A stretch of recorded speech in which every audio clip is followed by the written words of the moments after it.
Hi there, my name is Dee Dee from the Homeowner Services Department at Bend-Redmond Habitat for Humanity. This is your application tips video for part one of our Homeowner Services program application for housing.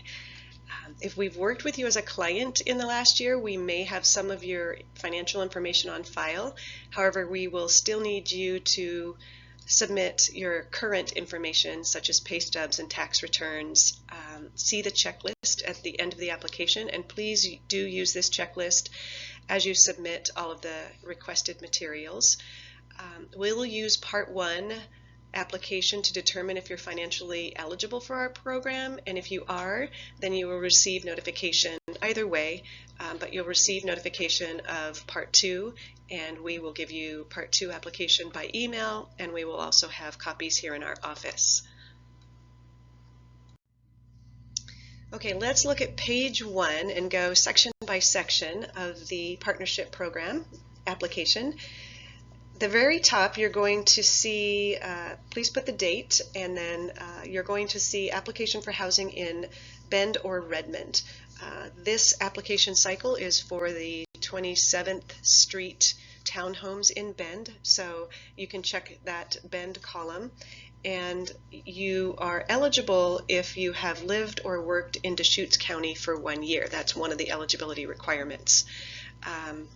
And then as you start moving through that application, there are some verification codes for informational videos that are on our website, on the homeownership at brhabitat.org. Go to what we do and go to the housing page, and you'll go about halfway down the page and you'll see 2 or 3 different videos on that page, and you want to make sure you watch those videos.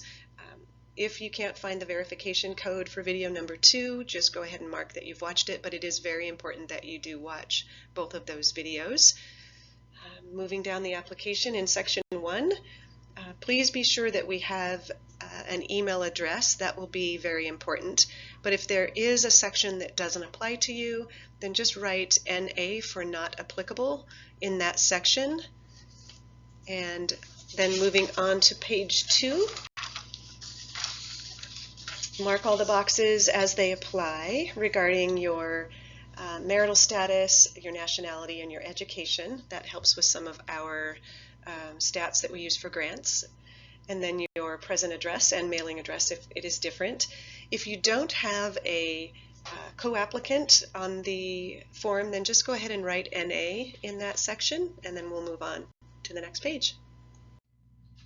Okay, on to page 3 and 4. Looking at this section 2, and just prior to section 2, housing information, there is a section where you can write in other household members. So for example, if you have someone that's not a co-applicant, that might be another family member, a parent living with you, you'll want to write a child, you'll want to write those people in that section, and please mark whether or not they are a student. We will need to collect household information on all adults 18 and over in the household, so we'll need to collect any income information on them. But we do want to know household size. And then moving into section 2, looking at your current housing information, how long you've lived at your current address, what is your monthly rent payment. If you are receiving a housing voucher from Housing Works or the Family Self-Sufficiency Program, please check the box. And then if you're receiving assistance, then we would love your initial to be able to contact your housing counselor. And you can go ahead and write your housing counselor's name somewhere in that section there. That would be helpful for us as well. And then if you are not technically renting or on a lease, but you're renting a room from someone, or you've lived living with family or friends, or in a vehicle or shelter anytime over the last 12 months, please go ahead and check that box. And please check if you've moved more than 2 times in the last 60 days. That's also helpful information for us to know. If anyone has ever owned a house before, you need to be 3 years or more post-home ownership in order to be eligible for our program and to be eligible as a first-time home buyer. And then moving on to section 3, which is on page 4, we're going to start to look at your employment information. It is important for us to have you fill out this as thoroughly as possible so that we can determine whether or not you are financially eligible. So, and the information that we're looking at is your gross income, and that is your income that is before taxes are taken out. You'll be submitting some pay stubs if that applies to you, so we can help you figure that out. Do mark what your pay schedule is. And it's of note if you're struggling to figure out if you're semi-monthly or bi-monthly, just note that a bi-weekly payroll is paid every other week. And if you have more than 2 employers, please go ahead and attach another page with the same information that we're asking for. And we have room in here for you to write 2 employers down. If you have more than 2, then please give us that information. And then over on page 5, we're starting to move into your previous employer. So keep in mind, we do need 2 years of employment information.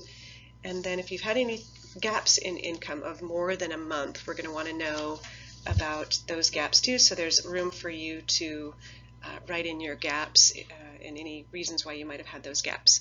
We understand that there's been some unemployment and odd times with COVID, so we're trying to kind of fill that whole financial picture. Same thing on the bottom of page 5 applies to the co-applicant. So if you do not have a co-applicant, go ahead and just write NA in that section. Page 6 and 7 goes a little bit more into monthly income and household debt. So section 4, we want you to complete all of the lines for the applicant, the co-applicant, and for anyone that is 18 and over in the household. And again, this is gross income.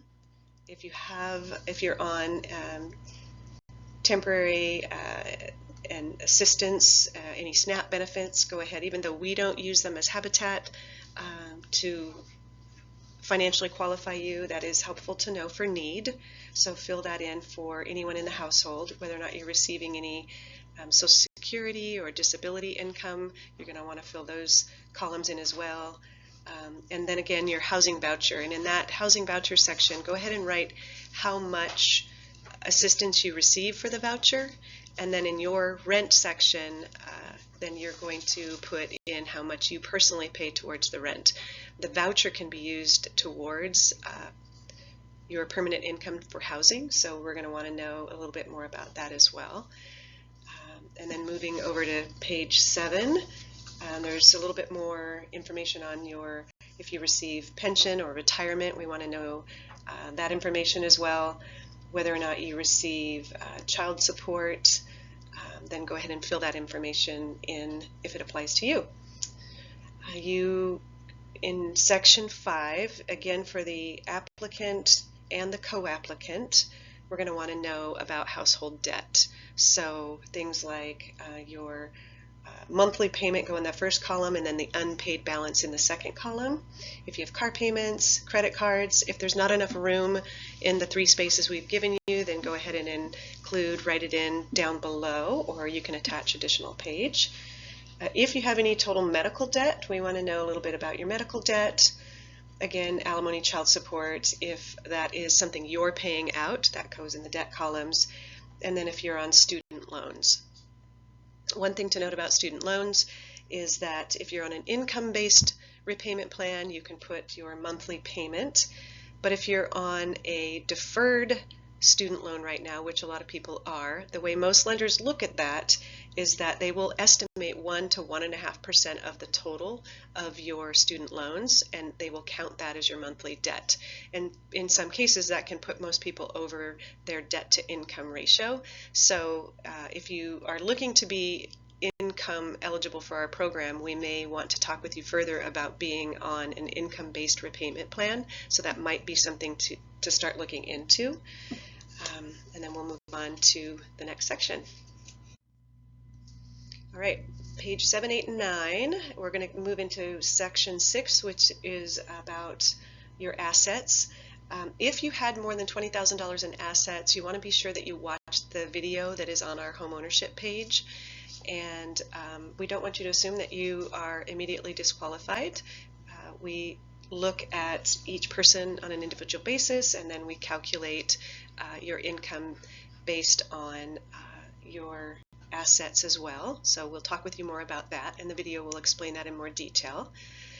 We'll also want you to fill out section 7 on any other income for other household members. This means someone other than the applicant and the co-applicant, 18 or older. If you need to, if you have more than one person in the household, make another copy of that section or just add another page. And then don't forget to sign the bottom of that one. There's a couple of places for signatures in this application, so go through it again before you turn it in and make sure that you've hit all the signature spots.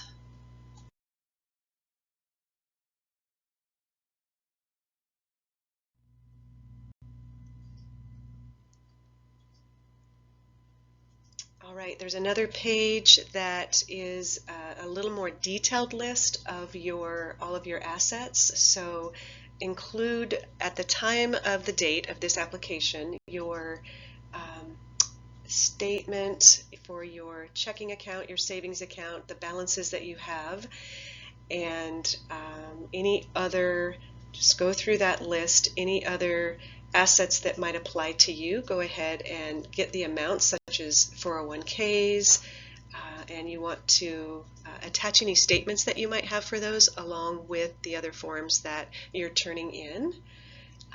If you have any personal property that's held as an investment, go ahead and write their value in the column for the applicant, the co-applicant, and as we've talked earlier about anyone who's 18 or older. And then make sure you sign the bottom of that page as well. And then moving on to the next page, that is a certification and our authorization to submit and obtain a credit report. So this is a full credit report that we'll be pulling, so it will have some effect on your credit score. And we want to be able to review that with you and determine your eligibility for all household members on the application, so applicant and co-applicant. And then sign the bottom of that page. It also has an Equal Credit Opportunity Act notice.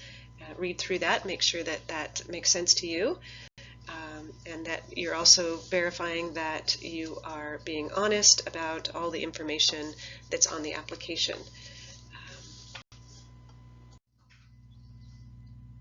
Right, page 11, I'm a little ahead, but the privacy statement and notice, be sure that you read that and you sign that page. Page 12, again, we talked about certifying that everything in the application is true and complete. Make sure the applicant and the co-applicant signs. Signature must be dated as well. And then we're starting to move into the final section, which is the checklist. And this is where you want to go through this pretty thoroughly and have all of your documents in order. So we need federal tax returns for the last 2 years. We need your W-2s, which you can see an example of on the screen for the last 2 years. If you're self-employed, we're going to need 3 years of your tax returns and W-2s. And we'll also need a copy of your profit and loss statement. If you don't have a profit and loss statement, you can email us at the email address that's listed on the application, and we can send you a sample that you can use. And just to note that with self-employed employees, the Schedule C of your reported income is what a lender will use to qualify you. So if you've been reporting low, that's the income that we have to use to be your qualifying income, even if your profit and loss statement shows something different. So we can talk and do a little bit more educating on that if you have some questions. We want to know if you have pension, Social Security, disability, or HUD housing vouchers. We're going to need a copy of your most recent award letter. And if you're divorced or receiving child support, go ahead and provide your divorce decree and a copy of any proof of support payments that you've been receiving consecutively for 6 months. Now it could be that you're providing 6 months of your bank statements, and you can highlight that on your bank statements. It's actually best to have a letter from or a statement from the state showing those payments. But you can also provide a letter of explanation if you have any unique circumstances. And finally, if you could tell us how you heard about us in that box, that would be great. That helps in how we reach out to the community. And then note that the applications are due by 5 p.m. on Friday, February 11th. You can turn those in early at any time, but we would prefer that you turn in all your documents at once. Please make copies, plan on making copies. We won't usually be available to help you make copies, so you can go to the library, you can make sure that you find an avenue to help you get everything you need there. We do not want to take any of your original documents. And then return your applications to our address at 224 Northeast Thurston Avenue. Please do not turn these into the Restore. I can't guarantee that we'll receive them. It's a pretty busy location, so even if you picked up your application there, please do not turn it in there. If we're not available, there'll be, if the doors are unlocked, we will have a basket on the front desk that you can turn your applications into. But if the door's locked, we also have a locking drop box on the sidewalk on your way in to the administration side of the Restore. So you can open it up, make sure you put all your materials in an envelope, label it Homeowner Services, and put it in the drop box, and then we'll grab it the next day. It is locked and secure, but you can also scan your documents to the email listed on the screen, homeownership@brhabitat.org. You can also send questions to that email, and we have 2 staff in our department that can help you answer those questions. This will be a very busy time, so there's no guarantees that we can get to phone calls very quickly, but if you do try to send us an email, that might be a quicker way to get your answers. And we will be following up within 7 days of the return of your application, or within 7 days of the deadline. So you may hear from us before then if you've turned your materials in, but we'll let you know about those next steps once we do the financial verifications.